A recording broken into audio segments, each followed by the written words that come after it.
Welcome to the Crazy Bars I've Heard podcast. Man, I got a special guest with me here today on tour right before the show. Y'all give a warm welcome to Scoochie, Boochie. Thanks for having me, bro. What's good, bro? Man, thank you for having me on the pod, bro. No problem. Dog, how's tour going? You going all over the country? It's good, man. I cannot believe, like, just the feeling of people, like, knowing the words to my songs. Yeah. The internet's crazy like that. Like, the only show on this tour where I've done a show in that city before is LA. The rest of these, first show in Houston, first show in Memphis, all these places, and people show up and they're wearing costumes and shit. It's crazy. I can't believe it. Dang, that's fire, bro. Yeah. How you like Texas so far? It's great. I mean, it's very much like just go, go, go. So, like, I feel like I'm not really seeing any of these cities, like, for real. Yeah. And then people always give me, the local food recs, but then it's, like, barbecue, and it's like, I cannot eat that before a show. I'm gonna be burping. Like, I gotta... You want to burp into the mic, huh? Yeah, so it's like we try to eat light during the day, and then, like, maybe later tonight, like, then we pig out, so... Bet, man. Yeah. So you live in Chicago. Where are you I live from? in Chicago. I'm originally from Blacksburg, Virginia.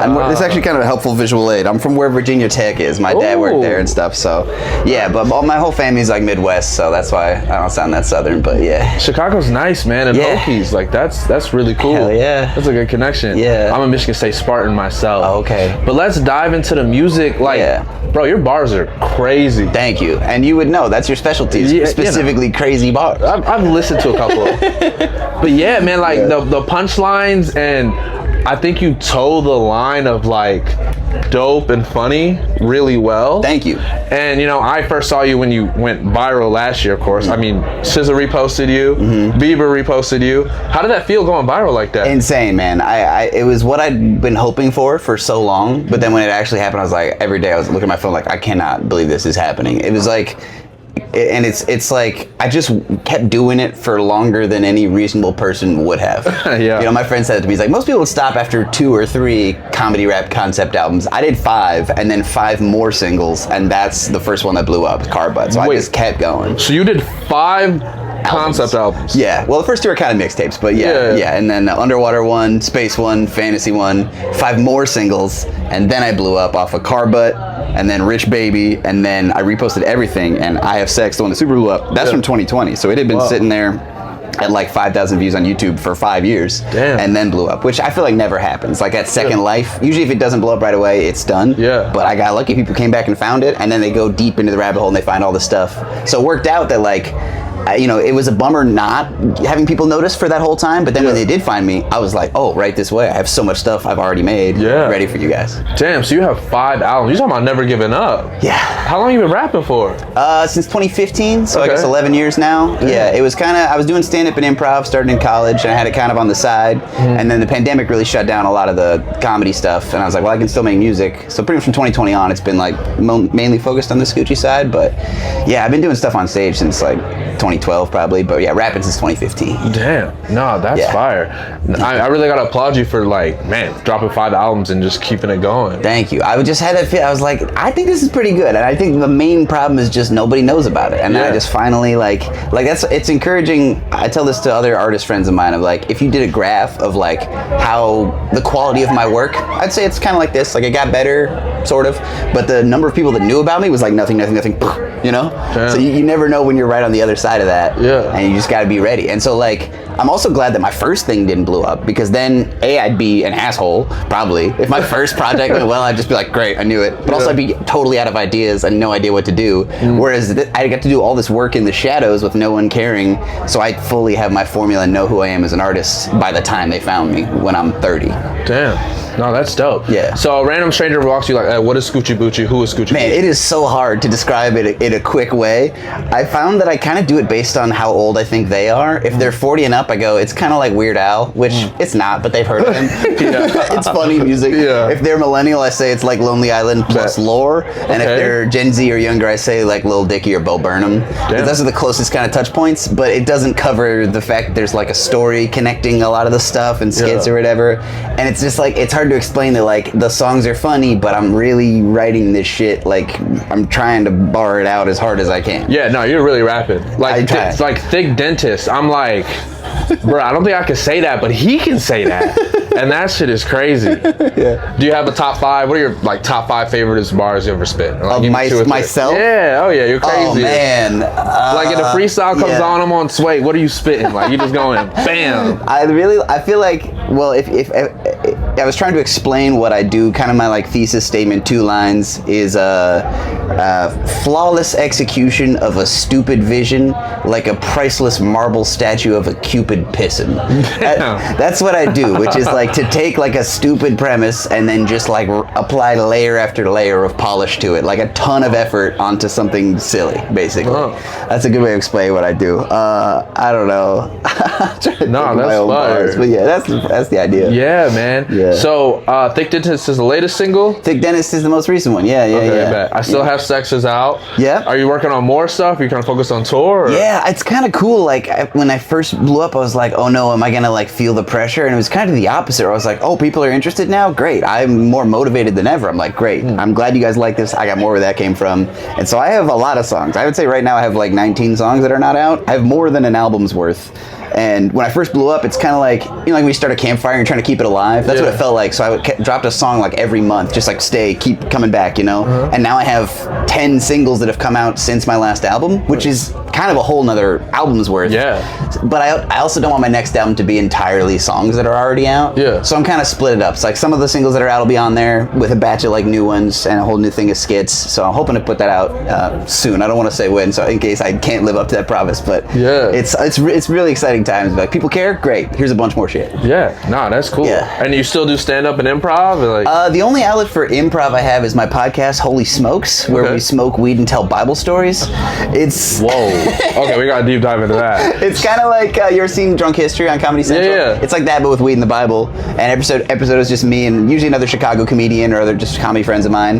And I just get them faded and try to make them tell me a Bible story. And then we usually do like improv scenes based on that. Dang. Yeah, because I grew up super Christian and now I just kind of look like it. That's crazy, bro. You said I grew up super Christian, now I just look like it. Oh, man. Nah, that's funny, man. You spent some bars for sure. Thank you. Oh, man. So podcast, album, improv. Yeah. So you're a multi-talented dude. How did you manage that growing up and blowing up and creating? Yeah, I always I think part of that is how I was raised in that religious upbringing. There's very much this like humility mindset of like, I'm not... Like, you never like think too highly of yourself, which is kind of doesn't feel great emotionally, but it's a motivator. It's always like that perfectionist thing of like never good enough has just made me like just keep making stuff, combined with my like middle child, I want to make people happy and get attention thing. Combined with that like I want to work hard till this is really good thing, it just keeps me going, and I don't feel happy unless I'm making something. Like if I'm just sitting at home like just playing video games, eventually I feel like a piece of shit. But if I'm write something or I edit something or whatever, I get that like burden gets lifted off of my brain, Nah, that's super sick and relatable, because I feel like every creative, it's like it's hard to explain unless you're creative, like the need to create. Like it's almost like there's like food, water, sex, and like the ability to create. Like not a lot of people understand that, because a lot of people just work their job, go home, raise their kids, and like have a couple hobbies, and that's their life. But like as a creative and entrepreneur too, like a hustler, I feel like hip hop is a perfect microcosm of that, combination of that. It's like, man, like you have to do this, like it's part of you. There's no option. There's no negotiation. That is, I feel like not even in like an ego sense, but in just of like a purpose sense, I do feel like that's why I was like made, like to make people happy. And from the time I was a little kid, I just want people to laugh, I want them to relax and like have a good time or whatever. And fortunately I've been blessed where like now this is the first year of my life where that's my job. The goal has always been to have making things I like making be my job. And in that sense, I'm living the dream. I'm so lucky it like finally happened, That's awesome. Full-time musician, full-time creative. It's great. That's fire. And congrats on the tour. And okay, I might get this wrong, but was your job a tour? Were you on a boat tour? So the last 4 years before this, my main day job was I was an architecture tour guide in the Chicago River. Wow. So I gave over 1,000 tours, and I would slip in my own, like there'd be jokes in there for sure. Like that's kind of how you stay sane, because you're just saying the same facts over and over. At some point you gotta just riff, and I'd be like, that dog's taking a dump. Like I would just like point out random stuff, And then but this and it's normally like seasonal anyway, so usually be done in the fall, start up again in like March. But this is the first year where like I don't think I have to go back. I think I can just do the music. So nice. But I would hand out these little cards that had like a QR code, and they could tip me, but it also had Scoochie Boochie on there. So like I'd still get comments from people that like, I can't believe I found this guy from an architecture too. That's crazy. That is crazy. I'd be like, you want to see the real stuff? Yeah, and I feel like last year you probably get it recognized like every once in a while. That was the weirdest part is when I'd blown up but I hadn't quit my day job yet, and so then like people would stop me like mid-tour and be like, I'm sorry, are you a Scoochie? I'm like, yeah, don't get me fired. Like, you cannot quote my lines right now. Yeah, don't say any of this stuff. Don't tell my boss. Nah, that's awesome. So your tour, tell me about the tour. You're starting, this is the beginning, like first, like 1 out of 3 legs? Yeah, basically. It's just a giant loop for the whole month of March. We're hitting a bunch of, middle of the country, up through the West Coast and back around. It's just, a lot of these is just like first time I've played in that city. So it's just like, let's go hit these markets because I think my show is a good advertisement for future shows. Like I get a pretty good like repeat people that come back want to see it again because my fans, like if they're in, they're like into it. It's that kind of niche where it's like, so I'm like, the best thing we can do now is like, even if it's small, let's headline a show, let them see the full like hour, and then so next time they bring their friends kind of thing, you know. So let's just go hit these cities. It doesn't matter if we're gonna sell that many, but like it's sold all right, so I'm blessed. No, that's awesome. Yeah. And no, we're gonna clip this, cut it, and I'm gonna review your show right after. Okay. No, I'm joking. But no, I'm gonna talk about it and tell the homies like, go see Scoochie Boochie. I appreciate that. No, man, that's fire. Are there any cities you're like, so LA you've been to before? Yep. Are there super cities where like, oh, we're hitting this market? You have a sold out show on the tour, right? Yeah, Denver. Yeah. That was one I got requested a lot in the comments. People were like, please come to Denver. Nice. And then Portland is sold really well.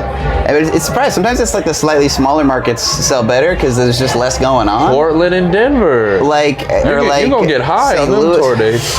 Yeah, the amount of weed we get offered is crazy, and it's just like we have plenty, and also we're in Texas, so we're being chill. That's good advice to be in Texas. But to it's be like chill about like Brooklyn, didn't sell as many because like it's a Friday night in Brooklyn. There's a million things to do. Yeah. I had a friend who came to my Indianapolis show. He's like, yeah, because I just Googled things in Indianapolis, and you were the second thing because there just wasn't that much going on that day. Yeah. So like sometimes you play these slightly off like little smaller markets, and they're like they sell even better. Yeah, like the Tech 9 method. Like Tech 9 talks. Is that how he does it? Yeah, like I mean, you go to like I never knew rappers toured in Kansas, and it's like, bro, Tech 9 will sell it out, So that's really cool. But dang, bro, man, appreciate your time. Is there anything you want to shout out? Tell the folks, tell the crazy bars I've heard fans about Scooch. Hey, thank you for listening. Follow Scoochie Boochie. I guess you can put it on the screen so they can know how to spell it. It's not real words, so I don't blame you if you don't know how to spell it. But I got a Patreon, patreon.com/holysmokespod. Check out the podcast as well and listen to my music wherever.